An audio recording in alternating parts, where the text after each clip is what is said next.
Hey everyone, it's Nonnie. So I want to tell you a story about one of the things that I'm changing in 2026 that I did not do in 2023. It got down to between 15 and 20 degrees some nights when I was on trail, and I didn't have a cozy or a koozie, however you say it, for my food. I didn't think I needed one. As I was making my food, it needed so much time to rehydrate. The problem with that was the longer it sat there, the colder the warm water was getting on the inside of the food. It never really got where my food was completely rehydrated before it was cold. I didn't have any other way to heat up my food other than putting my food in my pot. If you followed me for any length of time, you'll know that I don't do that. I don't cook food in my pot. I actually just boil water in my pot. I decided when I was finished with my last hike that I was going to have a koozie this time. So I decided to show you how to make one. I don't know if you already know how, but if you're going to be hiking in cold weather, I'm telling you, this is going to make a huge difference. It adds between 2 and 3 ounces to your pack weight, depending on the extra width that you give yourself and the extra length you give yourself for your flap. I think you could cut off a little bit of weight there if you're an ultralight backpacker and you're down to the grams. But I can tell you, I'm going to have a cozy this time because I am not going to be out there in February when it is snowing, hailing, freezing cold and windy, and I am trying to rehydrate my food. Let's look at how I made this and see what you think. This is just a generic sun visor that I bought at Walmart. It was $5 or $6. We're going to need some Gorilla Tape, and this comes in silver, beige, and black. I got it in silver just because I wanted it to more closely match the sun visor material. A lot of people use duct tape, and duct tape is just fine. You're going to need some Velcro strips, and I will show you these in a more close-up way whenever I get ready to attach them. A thick marker, some kind of ruler, a good pair of scissors, and then one of the kind of mills that you use whenever you go backpacking in order for us to measure correctly. We're just going to undo this. Come down 3 inches from the top. That portion is going to be the flap that goes over the top for your koozie in finished format. You put a measure mark right there.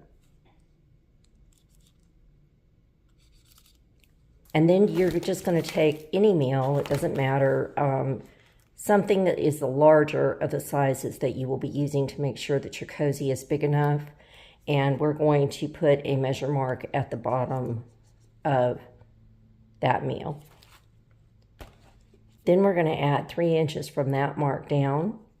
That 3 inches is going to be the bottom fold of your koozie in order to accommodate the space that it's going to need. And then we're going to come down, and again, the size of your food packet, and measure right there.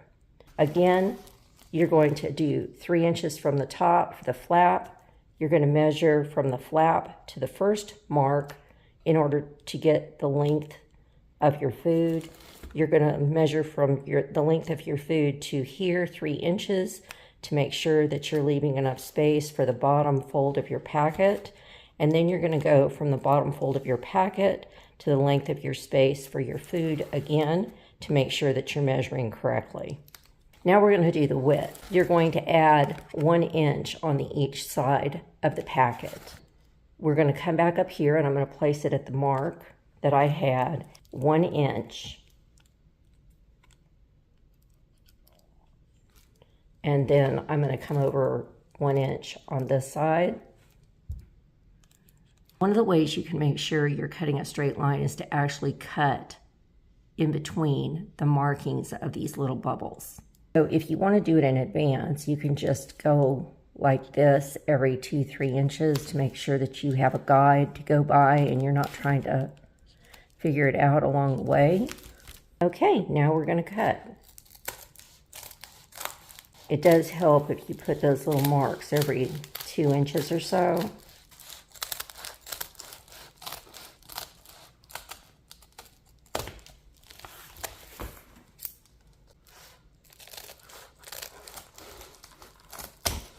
The good thing about this is If you do this and you measure improperly, you've got a lot of other material where you can use it to try again. However, I think if you just go by the dimensions that I shared with you, you're going to do fine. I said we were going to use the first 3 inches for a flap. So this is how this will work. This will be your flap that goes over, and see how I told you would have the seam. I come back and I try and increase the seam.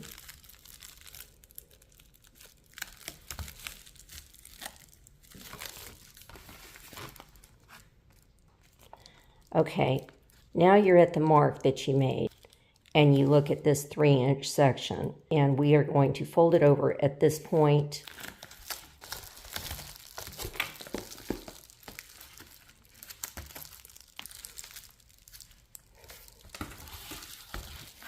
All right, now you have a crease that's going all the way across, and now we're going to do the same thing here. We're going to put a crease in that.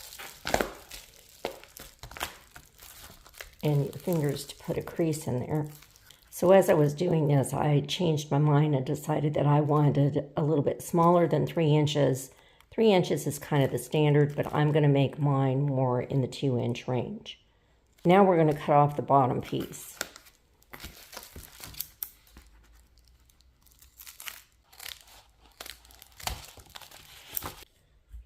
Now that you've made your crease, you have a 2.5 inch or 3 inch space between here and here. You're going to have to crease this again in the middle, and you're just going to have to eyeball that.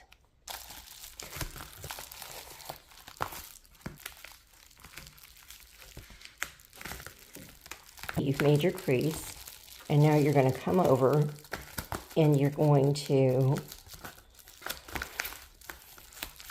press down again. So you're going to have a bottom that looks like this. That way when you fold it out, you have enough room to put your food bag. This is where the Gorilla Tape comes in. When you start your roll, I always put a little lip on mine, and then that way I can just easily pick it up. Measure the amount of Gorilla Tape that you need from here to the bottom. Now I'm just going to attach a little less than half of that to the sides.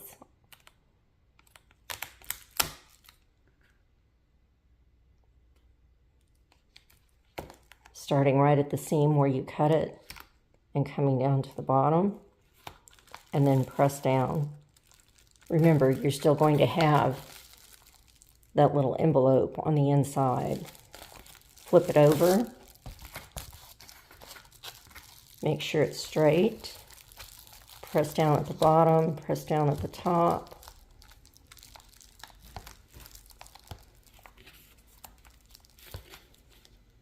And bring it over.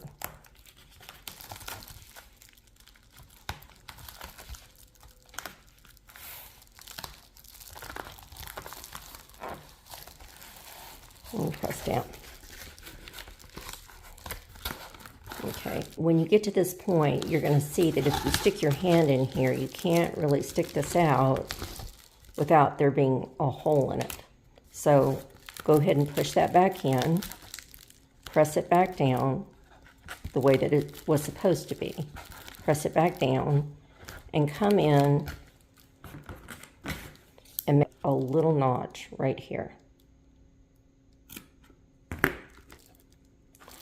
That is going to allow for it to expand the way that it needs to. Now we're going to do the other side. Go on ahead and cut your Gorilla Tape, and you can attach it right at where the cut was at the end. Make sure that your accordion is down.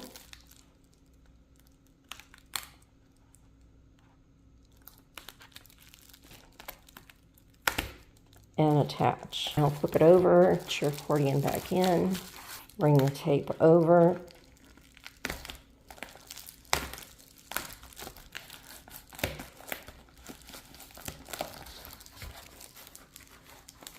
Come to the edge and cut that little groove.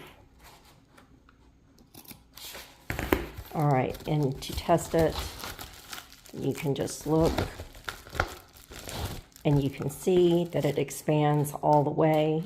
you do have holes in the ends of both of them. We're going to talk about how to fix that in a minute, but before we do, let's go on ahead and test this. You take your food bag, you put it in here, and you push it down. You can see that that was exactly what I needed, was 2.5 inches for the food bag that I chose. And it went in easily, and it went in easily because I added that extra inch on each side. Also, you can see that it was the right amount for me to be able to get the top closed. Aww. Well, while I was making my video, I paused it, and for some reason it cut off how to enclose the bottom. So I have come back in, even though I've already done it. I'm going to show you what you need to do. You need to cut 2 3-inch pieces of your Gorilla Tape or duct tape. You're going to have this expanded. You're going to attach this to the end and go over the side, and then enclose it on the outside. Okay, now that each side has been done and you have put the accordion back into it, you can test the sides and make sure that there is no opening. Go inside, push it out. You can look at it and you can see that it's fully enclosed with some crisper edges. This is the Velcro that I purchased for this. I got this at Walmart in the sewing and crafts section. Okay, that package comes with these little cubes that are already pre-cut. These are perfect.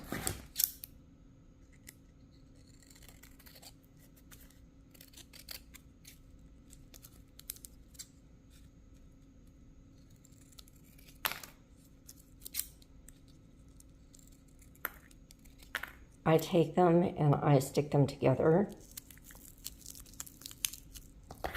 I use 3 sets.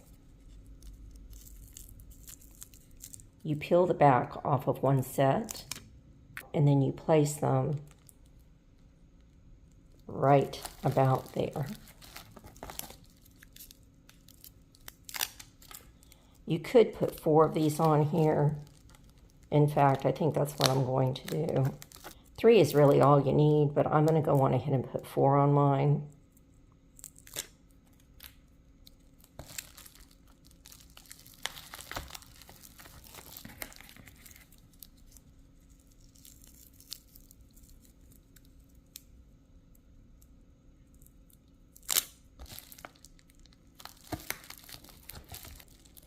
Now we peel the backs off.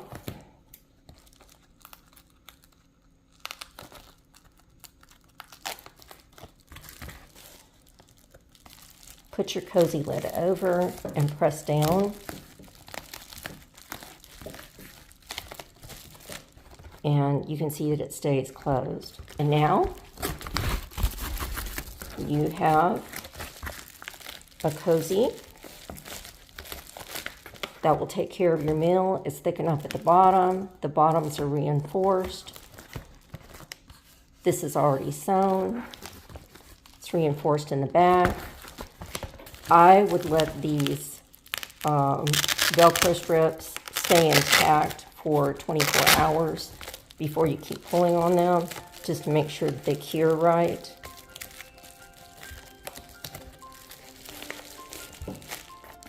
And there you go. I have one last thing to share with you. First, I want to thank you so much for watching. I have this little headband that matches my gaiters, and I thought that this would be so cute, and it's just not going to work for me because my hair is so thick. What I'd like to do is just give this to somebody that would like it. I would be happy to send this to you. Don't forget to leave your comments because they are really helping me. The feedback is wonderful. Y'all take good care, and I'll see you in my next video.